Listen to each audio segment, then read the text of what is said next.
The humiliation burned hotter than the August sun beating down on the grocery store parking lot. I stood there, clutching my worn canvas shopping bag, watching my daughter's BMW disappear around the corner, leaving me stranded like yesterday's newspaper. The automatic doors of Patterson's Market whooshed behind me as customers stepped around my frozen form, their whispers cutting deeper than any blade. What I discovered when her credit card declined 3 hours later would change everything between us forever. Before we jump back in, tell us where you're tuning in from, and if this story touches you, make sure you're subscribed because tomorrow I've saved something extra special for you. The morning had started like any other Tuesday in my small apartment above Murphy's Deli on Elm Street. I'd been living there for 8 years now, ever since the divorce settlement left me with enough money for a security deposit and not much else. The smell of fresh bread and coffee drifted up through the thin floorboards, mixing with the sound of morning traffic that had become my daily symphony.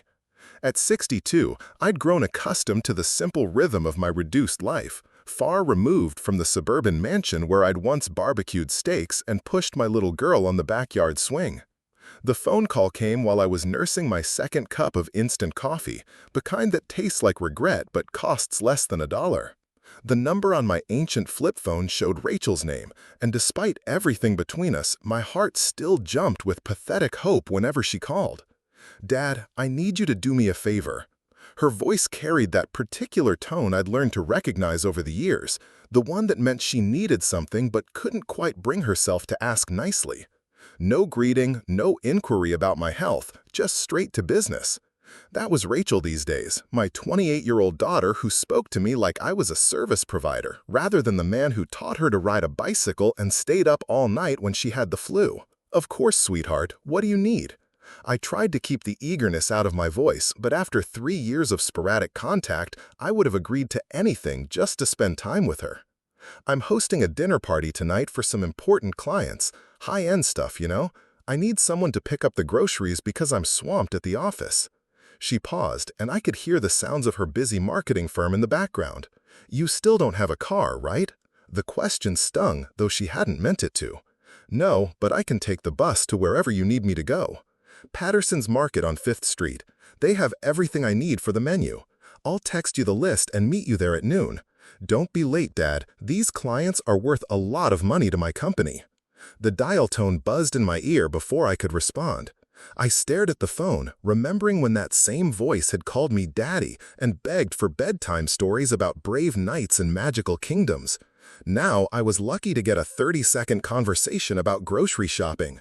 I spent the next 2 hours getting ready like I was preparing for a job interview. My best khakis, pressed with the iron I'd bought from a yard sale, and the blue button-down shirt Rachel had given me for Christmas 3 years ago. It still fit well enough, though the collar had started to fray around the edges. I combed my graying hair with extra care and even used a dab of the aftershave that had been gathering dust on my bathroom shelf.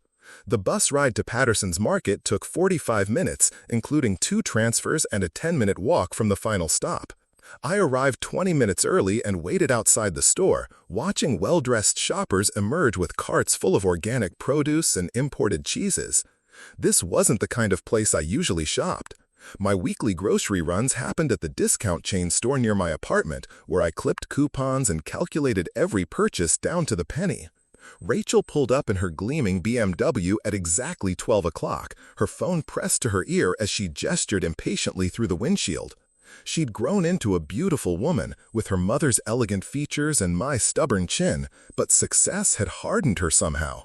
The soft edges of the girl I'd raised had been replaced by sharp angles and designer clothes that probably cost more than my monthly budget. She ended her call and stepped out of the car, her heels clicking on the asphalt with authority. "Dad, you look nice. Thanks for doing this." She handed me a folded piece of paper and a credit card. "Everything on the list, okay? Don't substitute anything. These people have refined palates." The list was written in her neat handwriting, items I could barely pronounce. Prosciutto di Parma, aged Gruyere, organic heirloom tomatoes, free-range chicken breasts, imported olive oil, fresh herbs I'd never heard of. The kind of ingredients that turned a simple meal into a statement of sophistication and success. "Rachel, this seems pretty expensive. Are you sure about all this?" I studied the list, mentally calculating what these items might cost. She was already checking her phone again, fingers flying over the screen as she typed a response to some urgent message. "Dad, it's fine. I can afford it. This dinner could land me $1 million account. Just get everything exactly as written and I'll pick you up when you're done. How long do you think it will take? An hour, maybe 90 minutes tops. I have some calls to make anyway." She was already walking back toward her car. "Text me when you're finished and I'll come get you." I watched her drive away, feeling the familiar mixture of pride and sadness that came with seeing my successful daughter. She'd built something impressive with her life, far beyond anything I'd achieved during my own career as a mid-level insurance adjuster. But somewhere along the way to success, she'd also built walls that kept everyone at a distance, including me. The automatic doors of Patterson's Market slid open with a soft hiss. Polished floors reflected elegant lighting, while classical music played softly from hidden speakers. The produce section looked like a farmer's market designed by an interior decorator, with perfect fruits and vegetables arranged in artistic displays. I grabbed a cart and pulled out the list, studying Rachel's handwriting one more time. The first item was prosciutto di Parma, which I eventually found at the deli counter after asking for help from a young clerk who seemed amused by my pronunciation.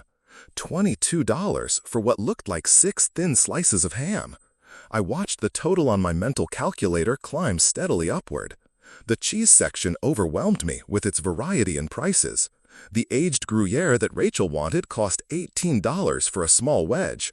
I held it in my hands, thinking about how this single piece of cheese cost more than I usually spend on groceries for 3 days. But I placed it carefully in the cart, along with the imported crackers and fig preserves that accompanied it on the list. Each item felt like a small revelation about the life my daughter had built. Organic heirloom tomatoes at $8 per pound, free-range chicken breasts that cost more than regular steak, olive oil imported from a specific region of Italy that required the store manager's assistance to locate. I moved through the aisles slowly, partly because I didn't want to miss anything, but mostly because I was savoring this glimpse into Rachel's world. The wine section presented its own challenge. Rachel's list specified a particular vintage of French Bordeaux that the sommelier assured me would pair perfectly with the menu. $68 for a single bottle. I stared at the price tag, thinking about the countless bottles of wine Rachel and I had shared during happier times. Cheap varieties we'd enjoyed while grilling burgers in the backyard of our old house. As I worked through the list, other shoppers moved around me with the casual confidence of people accustomed to spending money without checking prices. Women in expensive handbags selected items with barely a glance at cost, while men in tailored suits loaded their carts with the kind of ingredients that spoke of dinner parties and social obligations I no longer understood. The fresh herbs proved particularly challenging. Rachel's list called for specific varieties that I couldn't identify by sight. I spent 15 minutes in the produce section with a helpful clerk, learning the difference between regular basil and purple basil, between Italian parsley and the curly kind I was used to seeing. Each small bundle cost $4 or $5, but I dutifully added them to my growing collection. By the time I reached the bakery section for the artisanal bread that would complete the meal, my cart looked like something from a cooking show. The total in my head had climbed past $300, more money than I usually spent on food in 2 months. But this was for Rachel's big dinner, her chance to impress clients who could transform her career. I could swallow my sticker shock for that. The final item on the list was dessert wine, a late-harvest Riesling that required another consultation with the sommelier. As he explained the wine's characteristics and proper serving temperature, I nodded along while thinking about how proud I was of my daughter's sophisticated taste. She'd grown so far beyond the girl who used to be thrilled with pizza and ice cream. I checked the list one final time, making sure I hadn't missed anything. Every item carefully selected and placed in the cart, exactly as Rachel had requested. The total would be substantial, but this was her moment, her opportunity to shine in front of important clients. Whatever our relationship had become, I still wanted her to succeed. The checkout line moved slowly, giving me time to arrange the items carefully in the cart. I wanted everything to be perfect when Rachel saw what I'd assembled for her dinner party.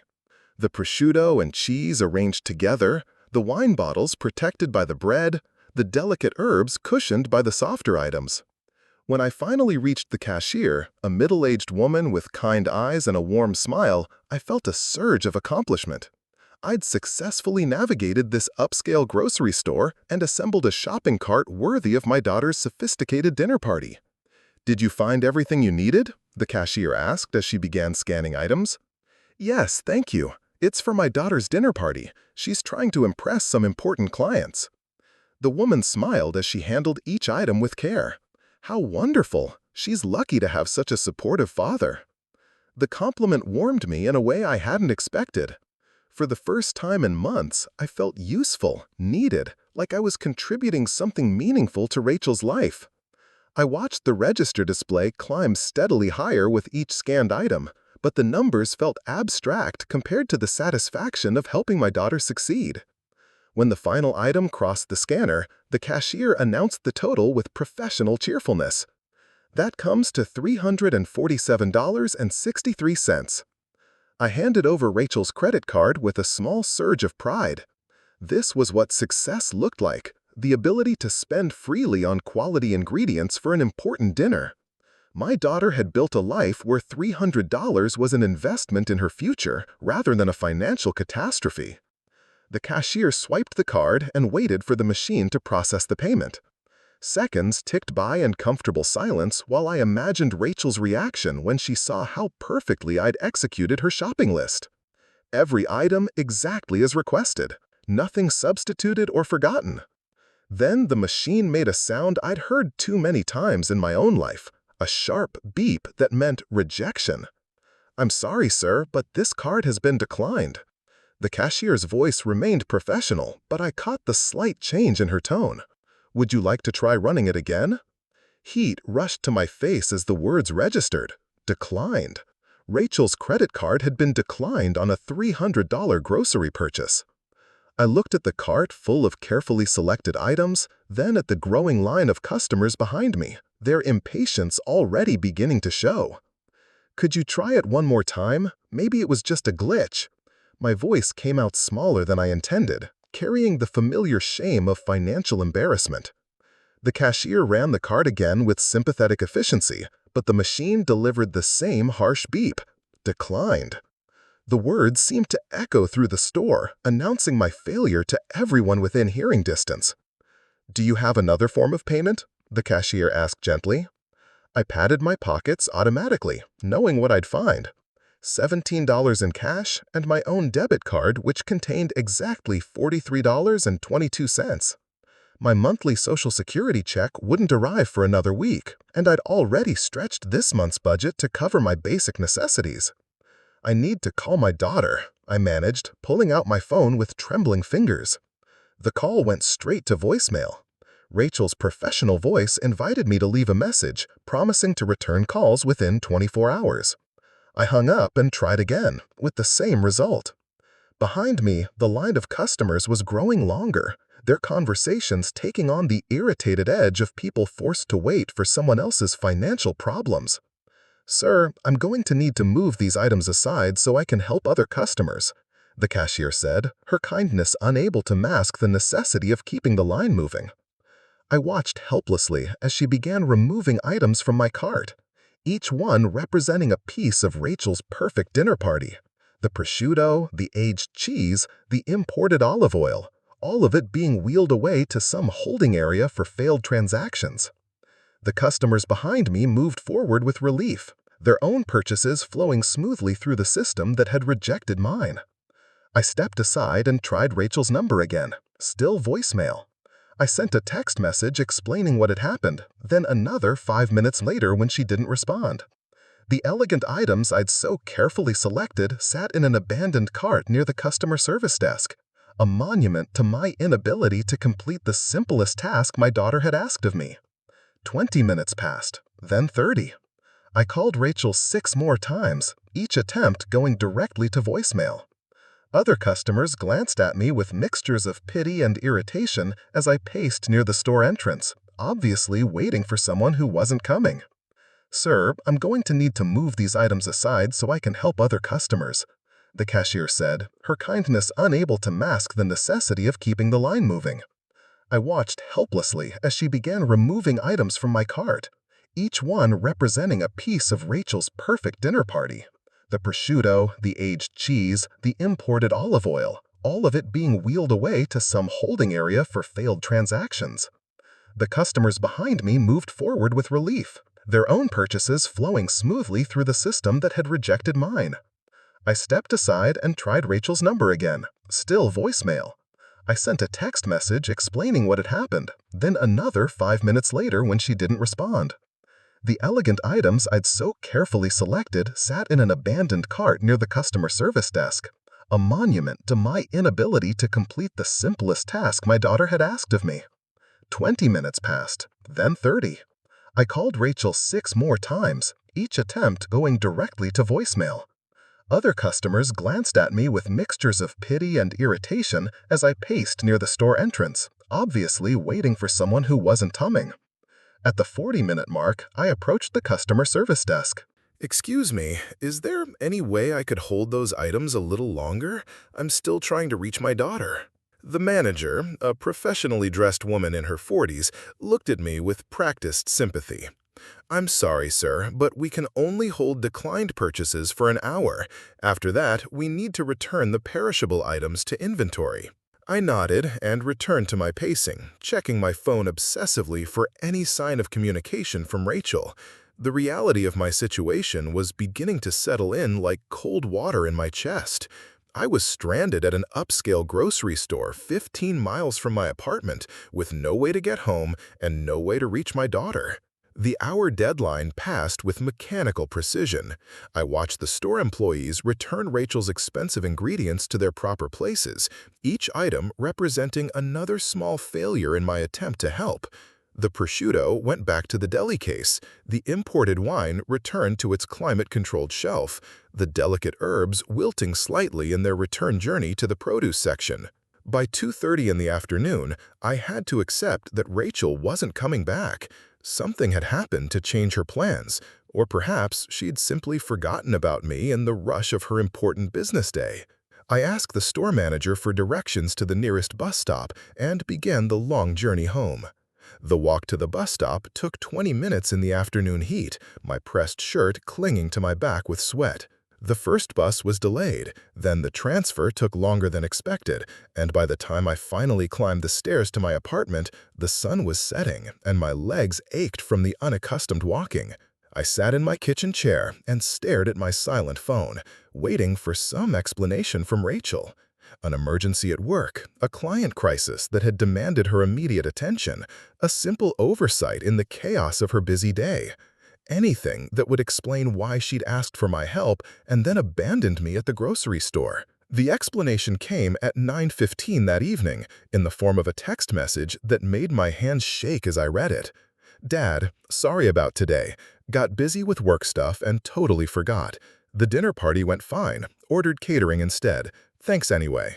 Totally forgot. Those 2 words contained everything I needed to understand about my place in Rachel's life. I wasn't important enough to remember, significant enough to warrant a phone call when plans changed, valuable enough to deserve basic courtesy. I was a convenience she could discard when something more pressing demanded her attention. I tried calling her back, but the phone rang endlessly before going to voicemail. I left a message asking for a conversation, then sent a text requesting the same. Neither received a response. For the next 3 days, I heard nothing from my daughter, except the silence that had become our primary form of communication. On Friday afternoon, my phone finally rang with Rachel's number. I answered on the first ring, desperate for any acknowledgement of what had happened. Dad, I need another favor. Her voice carried the same businesslike tone as before, as if our grocery store disaster had never occurred. I'm having some people over for brunch on Sunday, and I was wondering if you could help me pick up a few things. The audacity of the request left me speechless for several seconds. After abandoning me at Patterson's Market, after forgetting about me entirely, she was asking for another shopping favor as if nothing had happened? Rachel, we need to talk about what happened on Tuesday. What about it? I said I was sorry. Work got crazy, things happen. Her tone suggested the matter was already resolved in her mind, a minor inconvenience that required no further discussion. "You left me stranded at the grocery store for 4 hours. Your credit card was declined and you wouldn't answer your phone. I had to take 3 buses to get home." "Dad, you're being dramatic. It was just a miscommunication. Look, can you help me with the brunch shopping or not? I really need to get this organized." The casual dismissal of my experience triggered something I hadn't felt in years. Not just hurt or disappointment, but actual anger. The kind of clean, clarifying anger that cuts through self-doubt and illuminates truth with uncomfortable precision. "No, Rachel, I can't help you with your brunch shopping." Silence stretched across the phone line, filled with her surprise at my unexpected refusal. "What do you mean, no? You always help when I ask." "I mean, no. I won't be your emergency shopping service anymore. I won't be someone you can use and abandon without explanation or apology." "Dad, you're overreacting. I said I was sorry about Tuesday. Work was insane, and I lost track of time. These things happen in business." "These things happen to me, Rachel. I'm the one who gets forgotten, abandoned, dismissed. I'm the one whose time and dignity don't matter when your important life gets busy." Her voice took on the sharp edge I'd learned to recognize as danger. "Fine, if you don't want to help your own daughter, that's your choice. But don't expect me to keep including you in my life if you're going to be difficult about simple favors." The threat landed exactly where she'd intended, in the part of my heart that still ached for connection with the little girl who used to hold my hand crossing the street. But for the first time in years, the fear of losing her didn't overwhelm my sense of self-respect. "Rachel, I love you more than anything in this world, but I won't let you treat me like I'm disposable. When you're ready to have a real conversation about how we treat each other, I'll be here. Until then, find someone else to run your errands." I hung up before she could respond, my hands shaking with the unfamiliar sensation of standing up for myself. The phone sat silent on my kitchen table, and for the first time in months, the silence felt peaceful rather than painful. 3 weeks passed without contact from Rachel. I used the time to think about our relationship, about the patterns we'd fallen into since her mother and I divorced. I'd been so grateful for any attention from my successful daughter that I'd accepted crumbs of affection and called them a feast. I'd become a service provider in her life, valued only for my willingness to perform tasks and ask nothing in return. The revelation came gradually, like morning light seeping through curtains.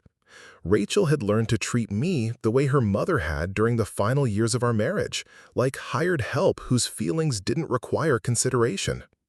The grocery store abandonment wasn't an isolated incident, but rather the culmination of years of training, years of teaching her that my time and dignity were negotiable commodities. I started keeping a journal during those 3 weeks, writing down memories of the father-daughter relationship we'd once shared. Birthday parties where she'd insisted I was the only one who could make her chocolate cake correctly. Camping trips where she'd fallen asleep in my lap around the campfire. School projects where we'd worked together for hours, her small hands guided by mine as we built dioramas and science fair displays.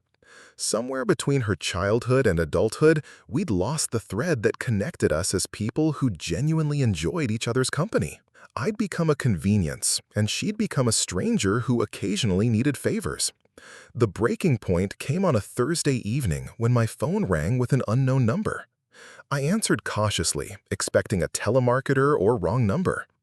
"Mr. Harrison, this is Patricia Newman from Citizens Bank. I'm calling about your daughter, Rachel Harrison Pierce.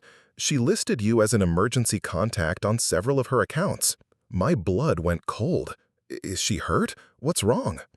"No, sir, she's not injured, but we have a situation with her accounts that requires immediate attention. Several of her credit cards have been maxed out, and she's missed payments on her business loan. We've been trying to reach her for 2 weeks, but she hasn't returned our calls." The information hit me like a physical blow. Rachel's perfect life, her successful business, her expensive tastes, all of it built on a foundation of debt that was now collapsing. "We noticed some unusual spending patterns over the past 6 months," Patricia continued. "Large purchases, cash advances, transfers between accounts that suggest financial distress. Has your daughter mentioned any business difficulties?" I thought about the expensive grocery list, the imported wine and artisanal cheese, the casual way she'd handed me her credit card for a $300 shopping trip. All of it suddenly made terrible sense. Mr. Harrison, are you still there? Yes, I'm here. What exactly are you asking me to do? We need to discuss payment arrangements for her outstanding debts. As her emergency contact and co-signer on her business loan, you have some legal obligations we need to address. The words co-signer dropped through my consciousness like a stone through still water. I had no memory of co-signing anything for Rachel, but the divorce settlement and subsequent years had involved so much paperwork that I might have signed something without fully understanding its implications. I'll need to see the documentation before I can discuss anything, I managed. Of course, we'll send everything to your address on file. But Mr. Harrison, I need to be clear about the situation. Your daughter owes approximately $140,000 across multiple accounts. If we can't work out a payment plan, we'll be forced to pursue legal remedies. After hanging up, I sat in my small apartment trying to process what I'd learned. My successful daughter, the one who lived in expensive apartments and drove luxury cars, was drowning in debt. The grocery store credit card decline suddenly looked like a symptom of a much larger problem. The bank documents arrived 3 days later, a thick envelope full of statements and legal papers that painted a devastating picture of Rachel's financial reality. Credit card balances that had grown steadily over 2 years, a business loan for her marketing company that was 3 months delinquent, and yes, my signature on several documents that made me responsible for her debts if she defaulted. I didn't remember signing those papers, but the signatures looked authentic, and the dates corresponded to a period shortly after her mother's death when Rachel had asked for my help with various legal documents. I'd signed whatever she'd put in front of me, trusting my daughter completely and failing to read the fine print that now made me liable for more money than I'd ever possessed. The phone calls started the next week.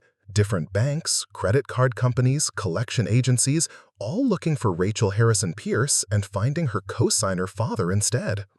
I explained repeatedly that I had no access to her finances and no ability to pay her debts, but the legal documentation made my protests irrelevant. On Tuesday morning, exactly 1 month after the grocery store incident, Rachel finally called me back. "Dad, I know you're getting calls from some of my creditors. I can explain everything." Her voice carried a vulnerability I hadn't heard in years, stripped of the professional confidence that had become her trademark. This was the voice of someone who'd run out of options and was finally ready to ask for help instead of demanding favors. "I'm listening." The business hit some rough patches. A few clients didn't pay their bills, and I had to cover expenses with credit cards. I thought it would be temporary, just until things turned around. I waited for her to continue, sensing there was much more to the story. "Dad, I'm in trouble, real trouble. I might lose everything, the apartment, the car, the business. I don't know what to do." For the first time in our adult relationship, my daughter sounded like she needed me for something more than grocery shopping. She needed a parent, someone who would listen without judgment and help her find a way forward. "Rachel, why don't you come over? We'll talk through this together and figure out what options you have." The pause stretched long enough that I thought she might hang up. When she finally spoke, her voice was thick with tears. "Dad, I've been awful to you. The grocery store thing, the way I've treated you like hired help, all of it. I don't deserve your help after how I've acted. You're my daughter. We'll work through this together." She arrived at my apartment an hour later, looking smaller and more fragile than I'd seen her since childhood. Preparing and narrating this story took us a lot of time, so if you are enjoying it, subscribe to our channel. It means a lot to us. Now back to the story. Gone with the designer clothes and confident posture, replaced by jeans and a simple sweater that made her look young and scared. She sat in my kitchen chair and cried for 10 minutes straight while I made coffee and waited for her to find her voice. The story that emerged was both more complex and more predictable than I'd expected. Rachel's marketing business had grown too quickly, taking on overhead and expenses that required constant cash flow to maintain. When several major clients delayed payments or canceled contracts entirely, she'd used credit cards to bridge the gap, convinced that new business would solve the temporary shortfall. "I kept thinking I could fix it," she said, staring into her coffee cup. "One good month, one big client, and everything would be fine. But the hole just kept getting deeper." The numbers were staggering. Beyond the business debt, she'd accumulated personal credit card balances trying to maintain the lifestyle that projected success to potential clients. The expensive apartment, the luxury car, the designer clothes, all of it financed through borrowed money that she'd convinced herself was an investment in her professional image. "The grocery store thing, Dad. My card was declined because I'd already maxed out the limit that morning paying my office rent. I was so embarrassed, and then work really did get crazy, and I convinced myself you'd be fine, that it wasn't that big a deal." I reached across the table and took her hand, feeling how small and cold it was. "Why didn't you tell me what was happening? Why did you let me think everything was perfect?" "Because I wanted you to be proud of me. After the divorce, after Mom got the house and you ended up in this apartment, I wanted to prove that at least one of us had made something of ourselves." The admission broke something open in my chest, an understanding that had been building since the bank first called. Rachel's success hadn't been about rejecting me or proving she didn't need family. It had been about carrying a burden she thought was hers alone, trying to justify the family disruption that had left us all scattered and struggling. We spent the afternoon going through her financial documents, organizing the chaos into manageable categories: business debt, personal debt, secured loans, unsecured credit cards. The total was overwhelming, but not insurmountable with a proper plan and some difficult changes. "You'll have to give up the apartment and the car," I explained, showing her how the numbers could work with reduced expenses. "Move somewhere cheaper, sell anything valuable you can live without, and focus every available dollar on debt reduction." She nodded, accepting the reality she'd been avoiding for months. "Dad, about the cosigner thing, I know I put you at risk, and I'm sorry. I was desperate and scared, and I convinced myself it was just a formality." "We'll figure it out together. But Rachel, no more lies between us. No more pretending everything is perfect when it's falling apart." She looked up from the paperwork with tears in her eyes. "Does this mean you forgive me? For the grocery store? For treating you badly? For everything?" I stood up and pulled her into a hug, feeling her shoulders shake as she finally let go of the weight she'd been carrying alone. "You're my daughter. We're family. That means we help each other through the hard times, and we tell each other the truth even when it hurts." Over the following weeks, we worked together to develop a plan for her financial recovery. I helped her negotiate with creditors, research bankruptcy alternatives, and create a realistic budget for her simplified life. More importantly, we began rebuilding the relationship that had been buried under years of pride and pretense. Rachel moved into a modest apartment near my neighborhood, walking distance from the deli where I lived. She sold the BMW and bought a reliable used car with cash from liquidating her designer wardrobe. The marketing business was restructured as a smaller, leaner operation focused on local clients rather than high-end corporate accounts. The changes weren't easy for her. I watched my daughter struggle with the loss of status symbols that had defined her identity for years. But I also watched her discover a strength and resilience that had been hidden beneath the pressure to maintain appearances.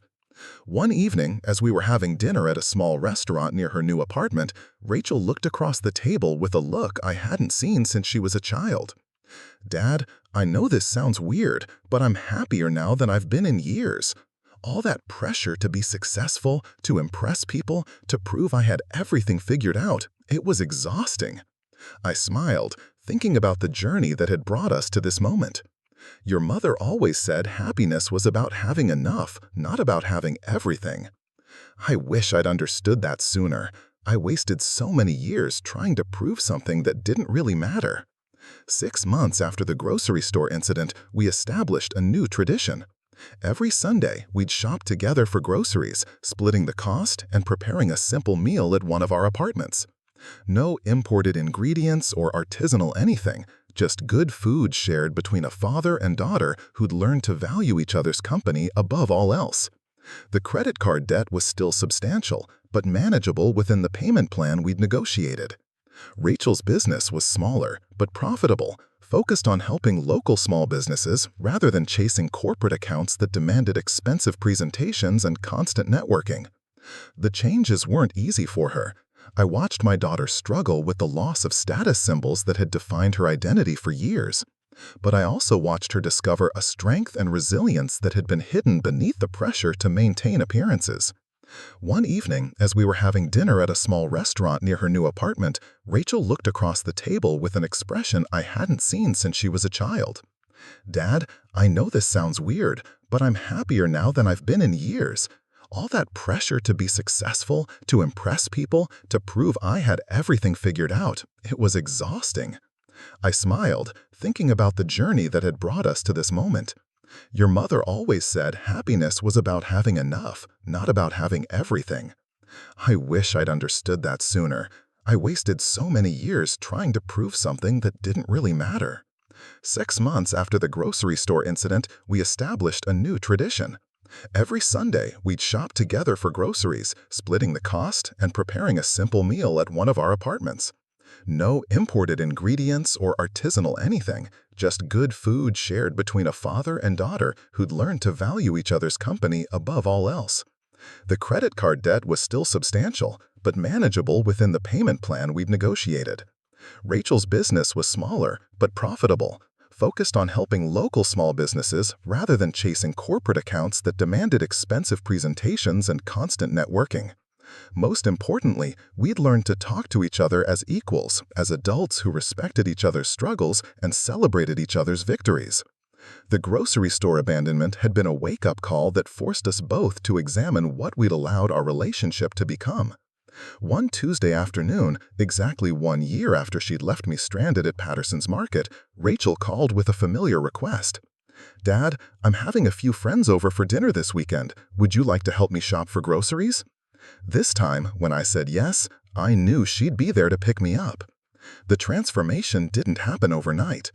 3 months into our new arrangement, I discovered just how deep Rachel's problems ran when Detective Williams knocked on my apartment door at 7 in the morning. His badge gleamed under the hallway's fluorescent light as he introduced himself, but his expression carried the weight of serious business that made my coffee grow cold in my trembling hands. "Mr. Harrison, I need to speak with you about your daughter's business activities. We've received complaints about fraudulent billing practices at her marketing firm." His voice remained professional, but I caught the undertone that suggested this wasn't a routine inquiry. Several clients claimed they were charged for services never rendered, and there's evidence of invoice manipulation. The words hit me like physical blows.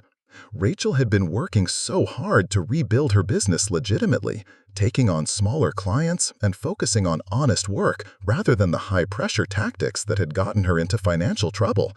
Or so I'd thought. "Detective, there must be some mistake. My daughter's been very careful about her business practices since her financial difficulties began. We've been working together to ensure everything is above board." Detective Williams pulled out a thin folder and extracted several documents. These are copies of invoices submitted to 3 different clients over the past 2 months. Each one shows charges for services that the clients say were never discussed or provided. We're talking about approximately $15,000 in questionable billing. I studied the papers with growing horror. The invoices bore Rachel's company letterhead and signature, charging clients for website redesigns, social media campaigns, and marketing consultations that apparently never occurred. The amounts were substantial enough to make a real difference in her debt reduction plan, but small enough that individual clients might not immediately notice the discrepancy. "Mr. Harrison, we understand you've been helping your daughter manage her financial recovery. Are you aware of any pressure she might have been under to generate quick revenue?" The question made my stomach clench with understanding. Rachel had been making steady progress on her debt payments, but the process was slow and grueling. Every month brought new bills and interest charges that consumed most of her modest income. The temptation to cut corners, to find ways to accelerate the process, must have been overwhelming.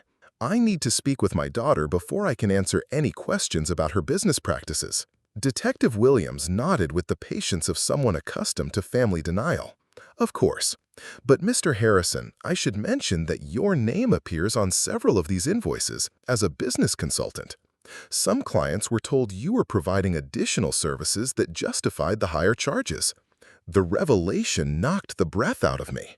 Not only had Rachel apparently returned to fraudulent practices, but she'd involved me without my knowledge, using my name to legitimize charges for work that didn't exist. My signature on her business loan suddenly felt like a chain around my neck, connecting me to activities I knew nothing about. After Detective Williams left, I sat in my kitchen staring at copies of the fraudulent invoices. My name appeared on 3 of them, listed as providing strategic consulting and market analysis for companies I'd never heard of. Rachel had created an elaborate fiction where her father was a business expert helping to justify inflated charges. The phone call to Rachel went straight to voicemail, as did the next 4 attempts. I drove to her apartment in the used Honda I'd recently purchased with money from selling some old furniture, but found no one home despite her car being parked outside. Her office was locked, with a note on the door explaining that the business was temporarily closed due to family emergency. That evening, Rachel finally appeared at my apartment door. She looked like she hadn't slept in days, her hair uncombed and her clothes wrinkled. The confident woman who'd been rebuilding her life had been replaced by someone who looked hunted and desperate. "Dad, I can explain everything. It's not what it looks like." I held up the copies of the invoices Detective Williams had left. "It looks like you're billing clients for services you never provided and using my name to justify the charges. What exactly should it look like instead?" She collapsed into my kitchen chair, her hands shaking as she reached for the papers. "I was going to do the work, all of it. I just needed to get the money up front to pay some urgent bills, and then I was going to provide the services after the payments cleared." "Rachel, that's not how business works. You can't charge people for work you plan to do someday. And you certainly can't use my name on invoices without my knowledge or permission." Tears started flowing down her cheeks, but this time they felt different from the honest emotion she'd shown during our financial planning sessions. These tears carried the weight of someone who'd been caught rather than someone seeking genuine help. "The debt payments were killing me, Dad. Every month I'd make progress and then something would happen. The car needed repairs, or the office rent went up, or a client would dispute a bill. I was working 16-hour days and barely staying even." I sat across from her, feeling the familiar pull of parental protectiveness warring against the growing understanding that my daughter had serious problems beyond financial mismanagement. "So you decided to commit fraud?" "It's not fraud if I intended to do the work eventually. I just needed more time, more cash flow to stabilize everything." Her voice took on the defensive tone I'd learned to recognize as danger. "Besides, these clients can afford it. They're successful businesses that won't miss a few $1,000s. The casual dismissal of her victim's rights chilled me more than the original deception. This wasn't desperate improvisation driven by temporary circumstances. This was deliberate, criminal behavior justified by a twisted sense of entitlement. "Rachel, 3 different business owners trusted you with their marketing budgets. They hired you because they believed you would provide specific services in exchange for payment. Instead, you stole their money and used my name to cover your tracks." "Stole is a strong word, Dad. I borrowed it with the intention of earning it through future work. It's more like an advance payment system." I stared at my daughter, realizing that somewhere in her struggle to maintain appearances and manage crushing debt, she'd lost the ability to distinguish between right and wrong. The same rationalization skills that had allowed her to treat me like hired help had expanded to encompass criminal behavior against innocent business owners. "Detective Williams wants to interview you tomorrow morning. He has evidence of invoice fraud, and if you don't cooperate, this could become a felony case." The mention of police investigation seemed to penetrate her defensive wall. She looked up with genuine fear replacing the calculated manipulation. "Dad, what am I going to do? If this becomes public, I'll lose everything.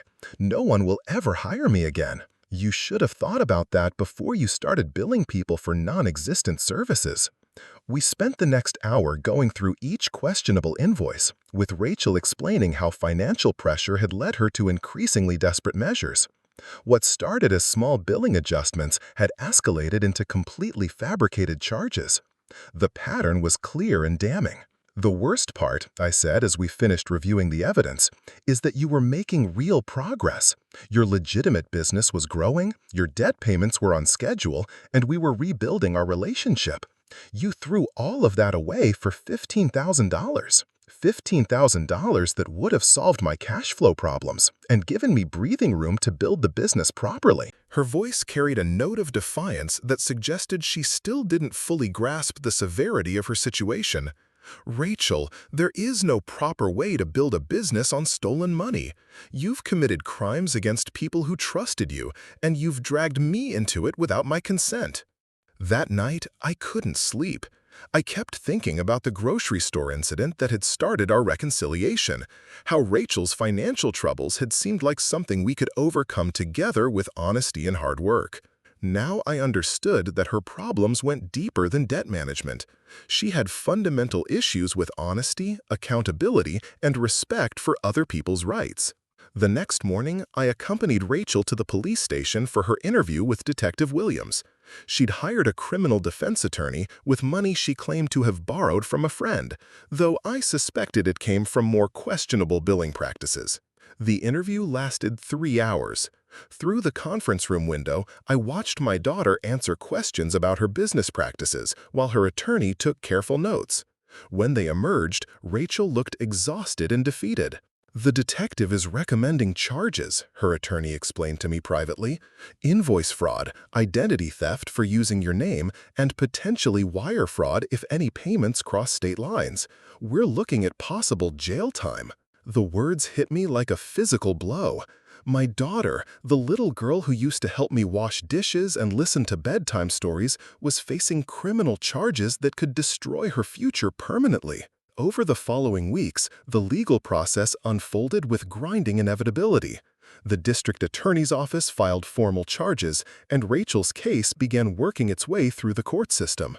Local business news picked up the story, publishing details about the marketing firm fraud that made it impossible for Rachel to find legitimate work. The personal cost was equally devastating. Rachel's remaining clients canceled their contracts as soon as the charges became public. Her business insurance was canceled, and the small office she'd been renting was vacated when she could no longer afford the rent. Everything we'd worked to rebuild was destroyed by her decision to take shortcuts instead of facing her problems honestly. But the most painful aspect was watching Rachel's response to the consequences of her actions. Instead of accepting responsibility and seeking to make amends, she became increasingly bitter and blamed everyone except herself for her situation. "This is all because you involved the police," she accused me during one particularly difficult conversation. "If you'd just talked to those clients directly, we could have worked something out privately.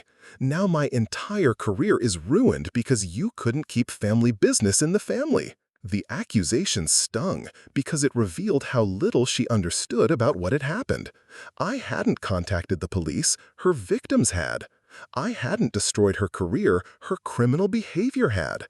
But in her mind, I was responsible for failing to protect her from the consequences of her own choices. "Rachel, I didn't report you to the police. Your clients did, after they discovered you'd been stealing from them. The only thing I did was refuse to lie for you when Detective Williams asked direct questions about what I knew. You could have helped me fix it. You could have loaned me the money to pay them back before it became a legal issue. Instead, you let me get arrested like some common criminal." The conversation revealed the depth of her sense of entitlement. Even facing serious criminal charges, she expected me to solve her problems with money I didn't have, to shield her from consequences she'd brought on herself through deliberate criminal behavior. "I don't have $15,000 to loan you, Rachel. Even if I did, paying stolen money back doesn't erase the crime of taking it in the first place. You need to accept responsibility for what you did and work with your attorney to negotiate the best possible outcome." Easy for you to say. You're not the one facing prison time because of a few billing mistakes. These weren't billing mistakes. They were deliberate, fraudulent charges for services you never provided, using my name to make them seem legitimate. That's not a mistake, it's a crime. The preliminary hearing took place on a gray Tuesday morning in a courthouse that smelled like disinfectant and disappointment. I sat in the gallery watching Rachel stand before a judge as formal charges were read aloud: fraud in the second degree, identity theft, grand larceny. Each charge carried potential jail time and permanent felony convictions that would follow her for the rest of her life. The judge set bail at $25,000, money that neither Rachel nor I could afford. She spent 3 days in county jail before her attorney arranged a payment plan that allowed her to be released on her own recognizance. The experience seemed to shake her out of some of her denial about the seriousness of her situation. "Dad, I think I need help," she said when I picked her up from the jail. "Not just legal help, but real help. I keep making decisions that hurt people, and I don't understand why." It was the first time since the grocery store incident that she'd acknowledged having problems beyond simple financial mismanagement. The admission gave me hope that underneath the criminal behavior and selfish rationalization, my daughter was still capable of honest self-reflection. "What kind of help do you think you need?" "I don't know. Maybe counseling? Maybe some kind of program for people who make bad financial decisions." She paused, staring out the car window at the ordinary world that continued functioning while her life fell apart. "I keep thinking I can fix everything with one good idea or one lucky break, but I just make things worse." Over the following month, Rachel began working with a court-appointed counselor who specialized in financial crimes. The sessions revealed patterns of behavior that went back to her childhood, ways of thinking about money and relationships that had been shaped by our family's dynamics during and after the divorce. "The counselor says I have issues with delayed gratification and realistic goal setting," Rachel explained during one of our weekly dinners. "She thinks I learned to expect immediate solutions to problems instead of accepting that some things take time and hard work to fix." The insight was both encouraging and painful. Encouraging because it suggested Rachel was finally beginning to understand her own behavior patterns. Painful because it forced me to examine my own role in creating those patterns. During our marriage, her mother and I had often solved Rachel's childhood problems with quick fixes, rather than teaching her to work through difficulties herself. When she struggled with math homework, we'd hire a tutor instead of sitting with her while she practiced. When she wanted expensive clothes, we'd buy them, rather than helping her save money from allowances and part-time jobs. After the divorce, I'd continued the pattern in different ways. When Rachel needed help with college applications, I'd filled them out myself, rather than guiding her through the process. When she'd asked for help with various adult tasks, I'd performed the work rather than teaching her the skills she needed to handle things independently. "I think we both contributed to creating some unhealthy patterns," I admitted during one of our conversations about her counseling progress. "I was so eager to maintain our relationship after the divorce that I said yes to everything you asked, even when saying no would have been better for your development." The counselor says that people who grow up with too much help sometimes never learn to tolerate frustration or work through difficult situations. When problems arise, they look for someone else to solve them instead of developing their own coping skills. The psychological insights were valuable, but they didn't change the legal reality Rachel faced. Her attorney negotiated a plea agreement that would avoid jail time in exchange for guilty pleas to reduce charges. The deal required full restitution to her victims, 2 years of probation, and 100 hours of community service. "It's the best we can do," her attorney explained during a meeting in his office. "The prosecution has solid evidence, and the victims want their money back. If we go to trial, Rachel could face several years in prison." The restitution amount was manageable in theory, but devastating in practice. $15,000 plus court costs and attorney fees, all due within 6 months. Rachel had no legitimate income, no business, and no assets except the used car she'd bought with her wardrobe liquidation money. "I'll have to file for bankruptcy," she said after we reviewed the payment requirements. "There's no way I can earn that much money in 6 months, especially with a criminal record making it impossible to find decent work." Bankruptcy won't discharge the restitution obligation. That debt will follow you regardless of what happens to your other financial obligations. We spent the following weeks exploring every possible option for generating the money legally. Rachel applied for dozens of entry-level jobs, but her criminal charges made most employers reluctant to hire her. The few positions she could find paid minimum wage, barely enough to cover her basic living expenses, much less the substantial restitution debt. I considered liquidating my own modest retirement savings to help her, but $15,000 represented nearly everything I had accumulated during my working years. Giving it to Rachel would leave me completely dependent on Social Security for the rest of my life, with no financial cushion for emergencies or unexpected expenses. The decision tormented me for weeks. My daughter faced serious consequences that could destroy any chance of rebuilding her life, but helping her would require sacrificing my own financial security at an age when recovery would be impossible. "Dad, I can't ask you to give up your retirement money for my mistakes," Rachel said when I mentioned the possibility during one of our conversations. "I created this mess, and I need to find a way to fix it myself." The statement marked a significant change in her thinking. Instead of expecting someone else to solve her problems, she was finally accepting personal responsibility for finding solutions. "What are your options?" "I've been looking at debt consolidation programs and payment plan arrangements. Some of the victims might accept smaller monthly payments over a longer period instead of demanding lump sum restitution." Rachel's attorney helped negotiate individual agreements with each of the defrauded clients. Most were small business owners who understood financial struggles and were willing to accept payment plans rather than pushing for immediate full restitution. The arrangements weren't generous, but they made the debt manageable within Rachel's limited income. The plea hearing took place on a Wednesday morning that felt like the end of one chapter and the beginning of something uncertain. Rachel stood before the judge and formally admitted guilt to charges of fraud and identity theft, accepting the negotiated sentence of probation and community service. "Miss Harrison Pierce," the judge said as he reviewed the plea agreement, "you've caused significant harm to people who trusted you with their business needs. The victims in this case are small business owners who work hard for their money and deserved honest service from someone they hired in good faith."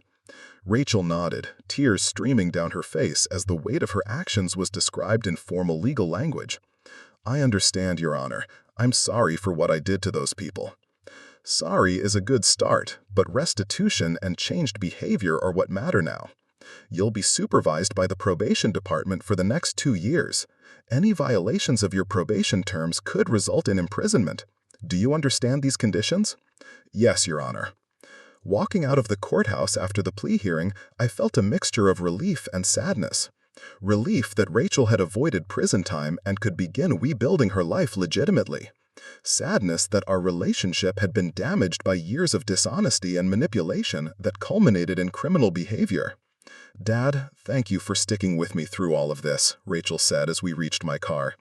"I know I've been awful to you in so many ways, and you could have walked away when the criminal charges started. You're my daughter. We're family. That means we help each other learn to do better, not abandon each other when things get difficult." Over the following months, Rachel's life stabilized in ways that were both modest and meaningful. She found work as a part-time administrative assistant at a nonprofit organization that was willing to hire someone with a criminal record. The pay was low, but the work was honest and gave her experience in legitimate business practices. Her community service assignment involved teaching basic computer skills to elderly residents at a local senior center. The work was humbling but rewarding, forcing her to focus on helping others rather than advancing her own agenda. Many of the seniors had lived through economic hardships far more severe than anything Rachel had experienced, and their stories provided perspective on what constituted real problems versus temporary setbacks. Mrs. Rodriguez lived through the Depression and raised 6 children on her husband's factory wages, Rachel told me during one of our weekly dinners. She said the secret to surviving hard times is distinguishing between wants and needs and always being grateful for what you have rather than bitter about what you lack. The wisdom from her community service clients seemed to be penetrating Rachel's consciousness in ways that formal counseling and legal consequences had not. Working with people who had overcome genuine hardships through persistence and honesty was teaching her lessons about character that she'd never learned during her pursuit of business success. The restitution payments proceeded slowly but steadily. Rachel sent small amounts to each of her victims every month, accompanied by written apologies and updates on her progress toward full repayment. Several of the business owners responded with encouragement, expressing hope that she would learn from her mistakes and build a better future. One of the clients I defrauded offered me freelance work, Rachel mentioned during a conversation about her job search. He said my apology letters showed genuine remorse, and he believes people deserve second chances if they're willing to earn them. Are you going to accept the offer? I don't know. Part of me wants to prove I can do legitimate marketing work, but another part thinks I should focus on simpler jobs until I've proven I can be trusted with more responsibility. The internal conflict represented real growth in Rachel's thinking. Instead of immediately grasping for opportunities that might advance her career, she was considering whether she was ready for the responsibilities that came with professional work. What does your probation officer think? She says taking on freelance work might be complicated because it involves the same type of business activities that got me in trouble before. But she also thinks that avoiding all marketing work forever might not be realistic if that's what I'm genuinely skilled at doing. We discussed the decision over several conversations, weighing the risks and benefits of returning to the field where Rachel had both succeeded and committed crimes. Eventually, she decided to accept a small project with extensive oversight from both her probation officer and the client, treating it as a test of her ability to work honestly under scrutiny. The project involved creating a simple website for a local restaurant, work that Rachel completed efficiently and ethically. The client was satisfied with the results, and Rachel experienced the satisfaction of earning money through legitimate work rather than fraudulent billing practices. It felt different, she explained after completing the website project. Instead of thinking about how to maximize what I could charge, I focused on delivering exactly what the client needed at a fair price. The profit margin was smaller, but the work felt clean. 6 months after her plea agreement, Rachel had established a pattern of honest work and steady progress toward her restitution obligations. Her life was simpler and more modest than during her previous pursuit of business success, but it was also more sustainable and built on legitimate foundations. The relationship between us had evolved as well. Instead of the dynamic where she made demands and I provided services, we developed a partnership based on mutual respect and honest communication. Rachel sought my advice on decisions but made her own choices. I offered support and guidance without trying to solve her problems for her. Dad, I've been thinking about that day at the grocery store when everything started falling apart, Rachel said during a recent conversation. I was so angry at you for not fixing my problems, but the truth is that you were the only person in my life who cared enough to tell me the truth about what I was becoming. The memory of that humiliating afternoon felt like something from another lifetime, when we'd both been different people trapped in unhealthy patterns that neither of us understood. The grocery store abandonment had been a symptom of deeper problems, but it had also been the catalyst for changes that ultimately strengthened our relationship. Sometimes, the people who love us most are the ones who refuse to enable our worst behaviors, I replied. It took courage for you to accept help and change direction when your life was spiraling out of control. Rachel's criminal conviction would remain on her record permanently, affecting her employment opportunities and professional credibility for years to come. But she'd also developed genuine insight into the thinking patterns that had led to fraudulent behavior, and she'd proven her ability to work honestly even under financial pressure. The grocery store incident that had once represented the lowest point in our relationship had become the foundation for something better. We'd both learned that love sometimes requires saying no, that help isn't always about solving problems, and that respect must be earned through consistent, honest behavior rather than demanded based on family relationships. As I watched Rachel continue building her new life one honest day at a time, I felt proud of the woman she was becoming rather than disappointed by what she'd lost. The expensive car and designer clothes were gone, but the character she was developing would serve her far better in the long run than the artificial success she'd tried to maintain through borrowed money and fraudulent practices. Our relationship had survived the grocery store abandonment, the criminal charges, and the painful process of learning to trust each other again. What emerged was stronger than what we lost, built on truth rather than pretense, connection rather than convenience, and mutual respect rather than one-sided exploitation. The woman who had once left me stranded in a parking lot because my usefulness had expired was becoming someone who valued our relationship enough to work for it, protect it, and build it into something that could withstand future challenges. That transformation was worth more than any inheritance, any business success, or any of the material symbols of achievement that had once seemed so important to both of us. 2 years had passed since Rachel's plea agreement when the phone call came that would test everything we'd rebuilt together. I was preparing dinner in my small kitchen, the same routine that had anchored my days since moving to this neighborhood, when her voice came through the speaker with an urgency I hadn't heard since her legal troubles began. "Dad, I need to see you tonight. Something's happened and I don't know what to do." Her words carried a tremor that immediately transported me back to the frightened child who used to wake me during thunderstorms. "What's wrong? Are you hurt?" "I'm not hurt, but I think I might be in serious trouble again. Can you come over? I don't want to discuss this on the phone." The drive to Rachel's apartment took 15 minutes through evening traffic, but my mind raced through possibilities that made the journey feel eternal. Had she violated her probation somehow? Had new victims of her previous fraud come forward? Had the stress of rebuilding her life finally overwhelmed the progress she'd been making? Rachel's apartment complex was a modest collection of 2-story buildings surrounded by well-maintained landscaping. Nothing fancy, but clean and safe, the kind of place where young professionals and retirees lived quiet lives without drama or complications. I'd helped her move in 18 months ago, both of us grateful for the fresh start it represented.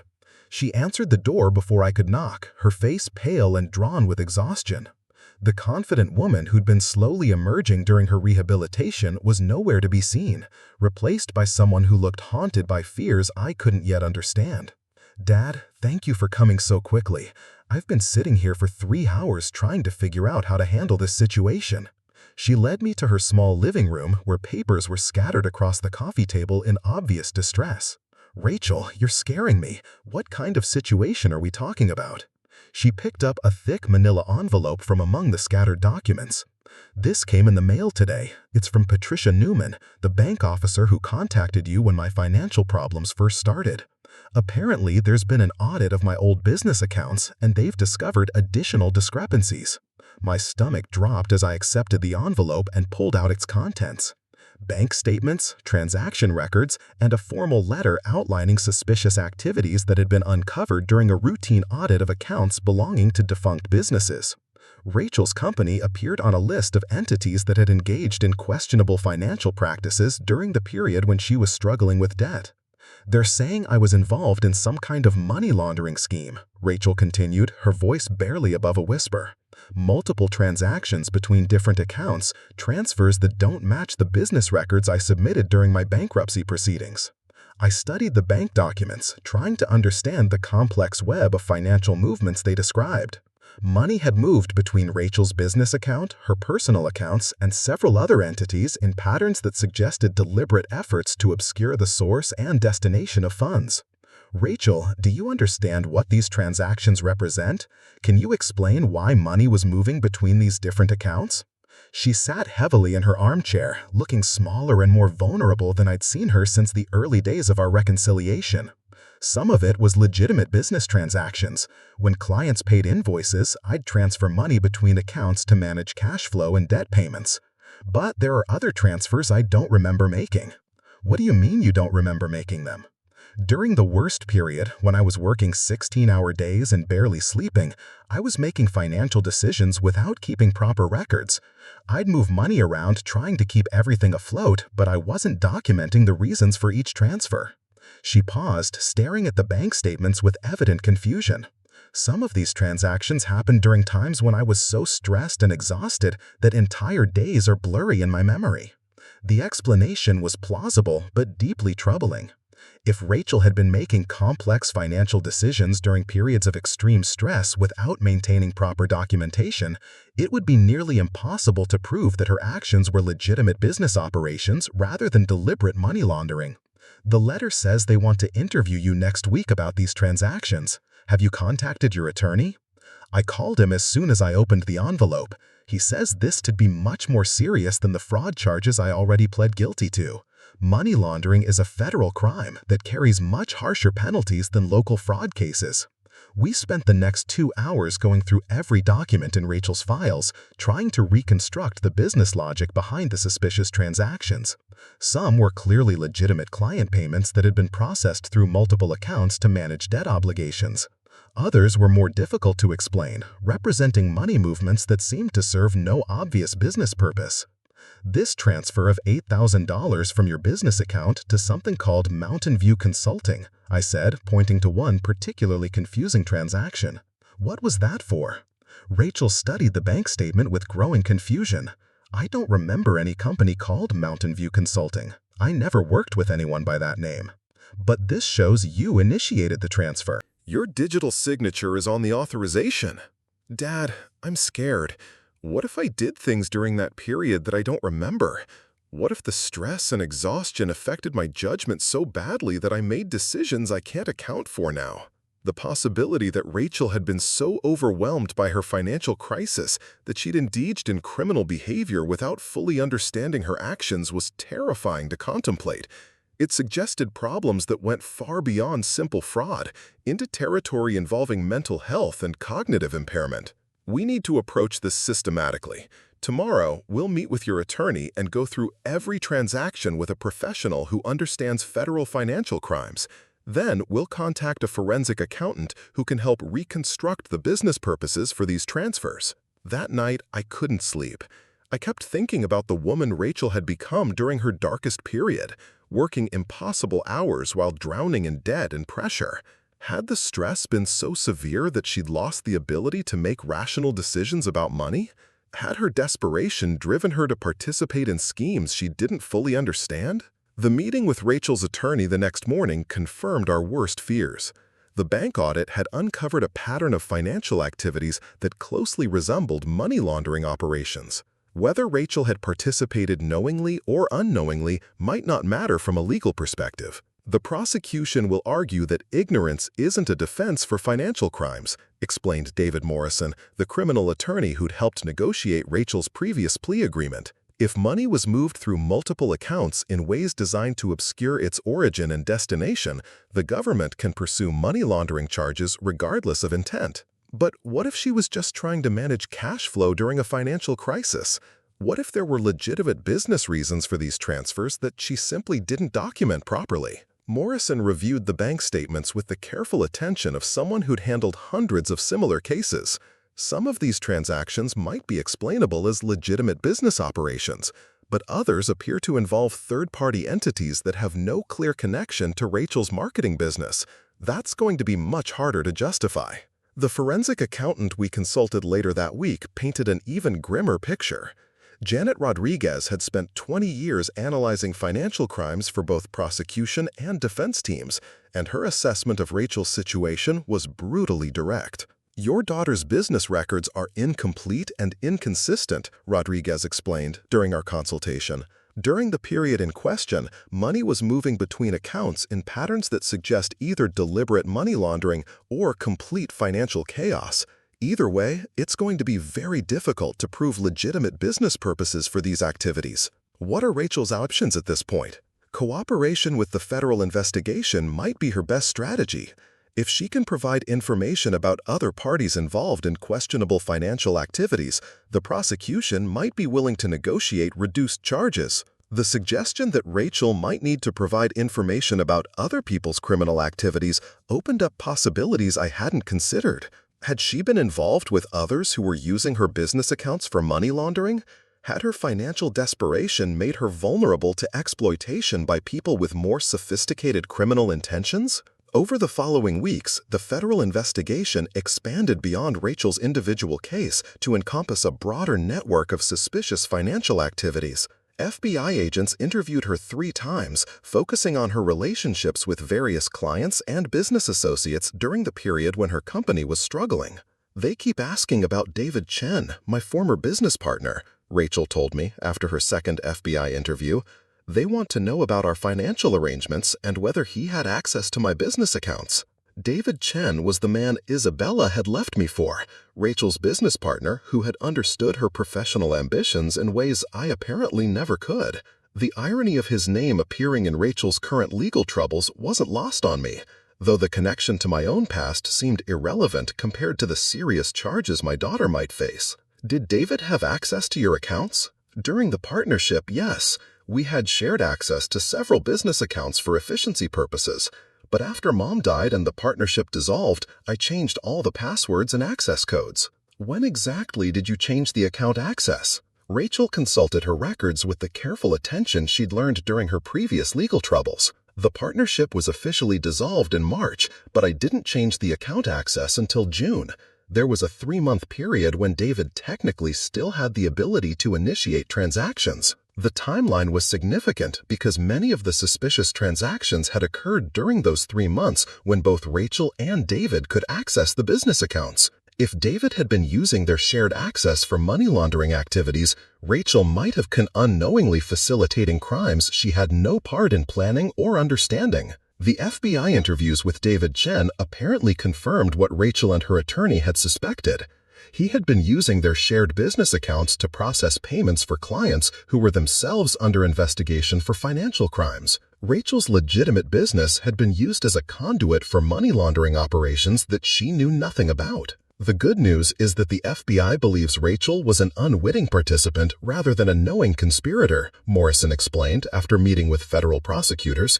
The bad news is that unwitting participation in money laundering can still result in serious charges if the government decides she should have known what was happening.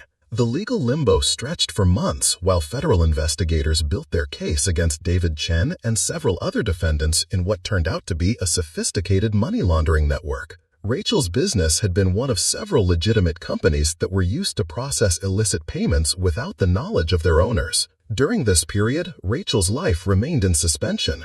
Her probation officer was aware of the federal investigation but couldn't provide guidance about how it might affect her existing probation terms. Potential employers were reluctant to hire someone who was the subject of an ongoing FBI investigation. The progress she'd made rebuilding her life was threatened by circumstances largely beyond her control. I feel like I'm being punished for trusting someone who turned out to be a criminal, Rachel said during one of our weekly dinners.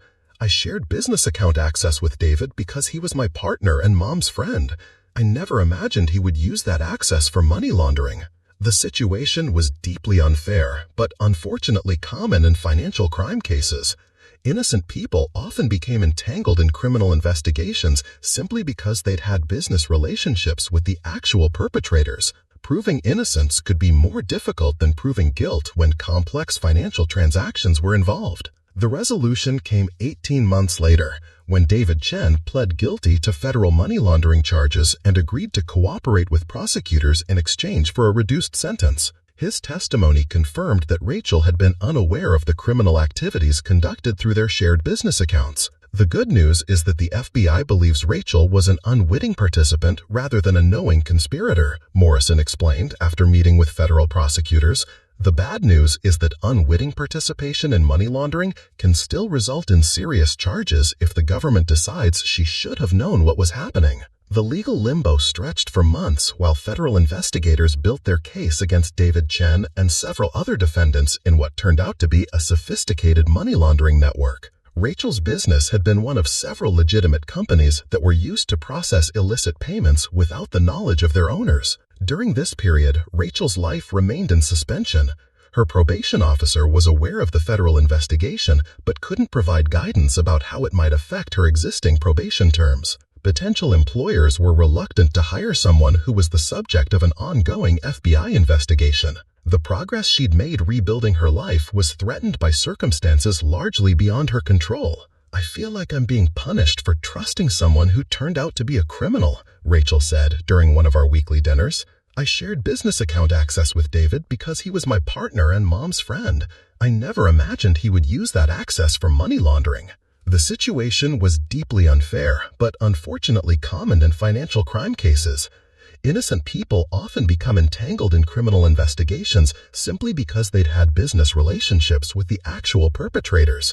Proving innocence could be more difficult than proving guilt when complex financial transactions were involved.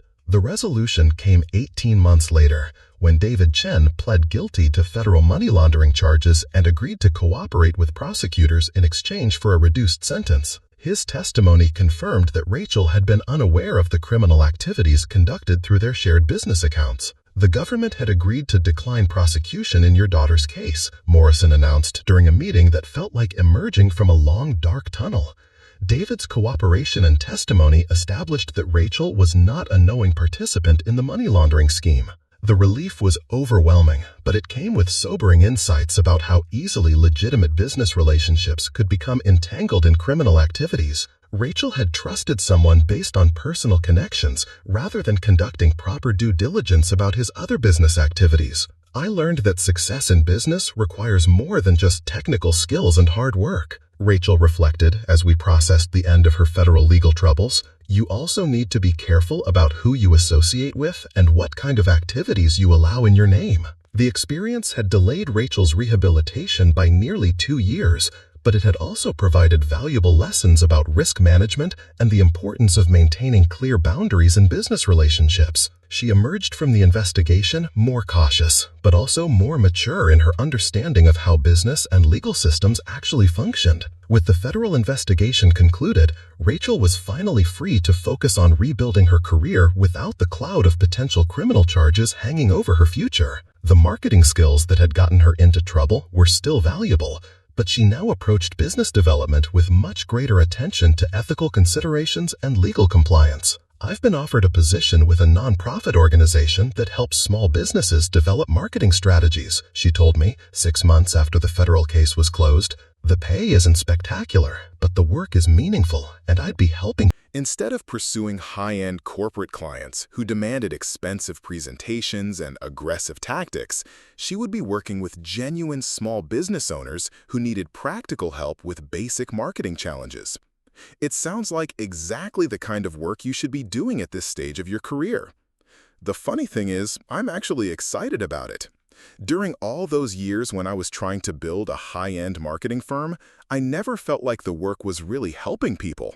It was just about generating revenue and impressing clients with sophisticated strategies they didn't necessarily need. Rachel accepted the nonprofit position and quickly discovered that helping genuine small businesses was far more satisfying than the corporate consulting work she'd pursued previously.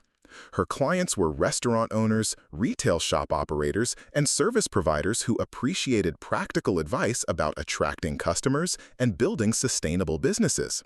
Yesterday, I helped an elderly couple develop a social media strategy for their family bakery, she told me during one of our conversations. They've been baking bread for 30 years, but they never learned how to reach younger customers online. Seeing their faces light up when their first Facebook post got 50 likes was worth more than any big corporate contract I ever landed. The work was honest, meaningful, and built on helping others succeed rather than extracting maximum profits from business relationships. Rachel was applying the same marketing skills she'd always possessed, but in service of goals that aligned with her developing sense of ethics and social responsibility. Our relationship had stabilized into something that felt both comfortable and genuine. We spoke several times per week, shared meals regularly, and consulted each other about decisions without the complicated dynamics of dependency and resentment that had characterized our interactions for so many years. Dad, I've been thinking about writing an article about financial crimes and small business vulnerability, Rachel mentioned during a recent conversation. My experience with David's money laundering scheme taught me things about business risk management that other entrepreneurs should understand. What kind of article are you thinking about? Something practical about how to protect your business from being used by criminals, warning signs to watch for, legal protections to implement, due diligence procedures that can prevent partnerships with people who have hidden agendas.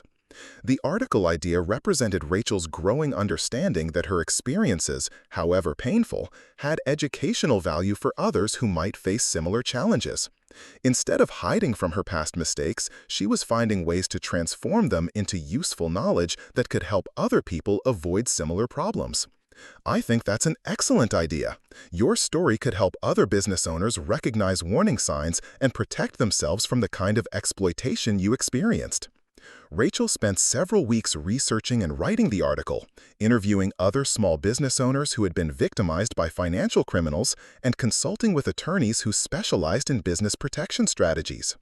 The resulting piece was published in a regional business magazine and generated significant positive response from readers who appreciated practical guidance about avoiding criminal entanglement. 3 different business owners contacted me after reading the article, she reported with obvious satisfaction. They wanted consulting help with implementing the protection strategies I described. It feels good to use my experience to help people instead of just feeling ashamed about what happened. The transformation from victim to educator represented the final stage of Rachel's rehabilitation process. Instead of seeing her legal troubles as permanent barriers to success, she had learned to view them as sources of hard-won expertise that could benefit others facing similar challenges. On the 3rd anniversary of the grocery store incident that had started our journey together, Rachel suggested we return to Patterson's Market for a symbolic shopping trip. The upscale grocery store still intimidated me with its expensive products and sophisticated clientele, but the visit carried different emotional weight than our previous experiences there. "I want to buy ingredients for dinner and cook for you," she said as we entered the store together. "Nothing fancy or expensive, just good food that we can share while talking about how much our lives have changed." We walked through the same aisles where I'd once selected imported cheeses and artisanal bread for her high-pressure dinner party. This time, Rachel chose modest ingredients for a simple meal, paying with her own debit card from money she'd earned through honest work at the nonprofit organization. "The last time we were here together, I was so focused on impressing other people that I forgot what really mattered," she said as we loaded groceries into my car. "I was trying to use expensive ingredients to convince clients I was sophisticated, but I was really just trying to convince myself I was successful." What feels different about success now? Now success means being able to pay my bills through honest work, maintaining relationships built on truth rather than pretense, and sleeping well at night because I haven't hurt anyone or violated my own values. The dinner Rachel prepared that evening was simple but delicious, shared in the comfortable atmosphere of 2 people who had learned to value each other's company without complicated agendas or hidden resentments.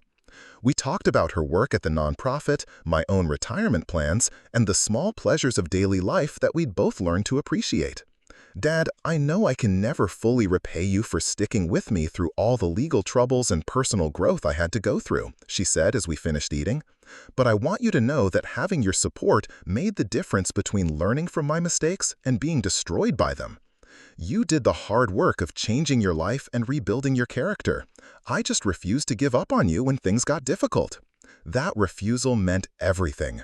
When I was facing criminal charges and federal investigations, knowing that at least one person still believed I could become someone better gave me the motivation to keep trying.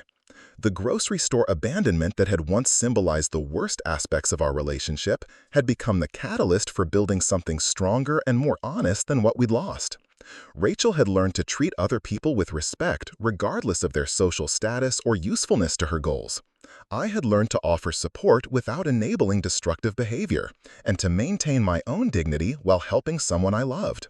As I drove home that evening, I reflected on the journey that had brought us to this point of genuine mutual respect and affection. The one who had once left me stranded in a parking lot because I'd become inconvenient had grown into someone who valued our relationship enough to work continuously at maintaining and improving it. The expensive BMW and designer clothes were gone, replaced by a modest used car and professional but affordable wardrobe. The high-pressure marketing firm had been replaced by meaningful work that helps others succeed. The manipulative demands for favors had been replaced by genuine conversations about life, work, and the ongoing process of becoming better people. Rachel's criminal record would follow her permanently, affecting employment opportunities and professional credibility for years to come. But she had also developed genuine insight into ethical decision-making and the importance of treating other people with honesty and respect. The character she had built through facing consequences and making amends was more valuable than any career achievement she had lost. The grocery store incident that had once represented abandonment and humiliation had become the foundation for a relationship built on truth rather than convenience, mutual respect rather than exploitation, and love that was strong enough to survive mistakes and honest enough to demand growth. Our weekly dinner tradition continued, sometimes at restaurants, sometimes at one of our apartments, always accompanied by honest conversation about our lives and genuine interest in each other's well-being. Dad, I know I can never fully repay you for sticking with me through all the legal troubles and personal growth I had to go through, she said as we finished eating. But I want you to know that having your support made the difference between learning from my mistakes and being destroyed by them. You did the hard work of changing your life and rebuilding your character. I just refused to give up on you when things got difficult. That refusal meant everything. When I was facing criminal charges and federal investigations, knowing that at least one person still believed I could become someone better gave me the motivation to keep trying. The grocery store abandonment that had once symbolized the worst aspects of our relationship had become the catalyst for building something stronger and more honest than what we lost. Rachel had learned to treat other people with respect, regardless of their social status or usefulness to her goals. I had learned to offer support without enabling destructive behavior, and to maintain my own dignity while helping someone I loved. As I drove home that evening, I reflected on the journey that had brought us to this point of genuine mutual respect and affection. The woman who had once left me stranded in a parking lot because I'd become inconvenient had grown into someone who valued our relationship enough to work continuously at maintaining and improving it. The expensive BMW and designer clothes were gone, replaced by a modest used car and professional but affordable wardrobe. The high-pressure marketing firm had been replaced by meaningful work that helps others succeed. The manipulative demands for favors had been replaced by genuine conversations about life, work, and the ongoing process of becoming better people. Rachel's criminal record would follow her permanently, affecting employment opportunities and professional credibility for years to come. But she had also developed genuine insight into ethical decision-making and the importance of treating other people with honesty and respect. The character she had built through facing consequences and making amends was more valuable than any career achievement she had lost.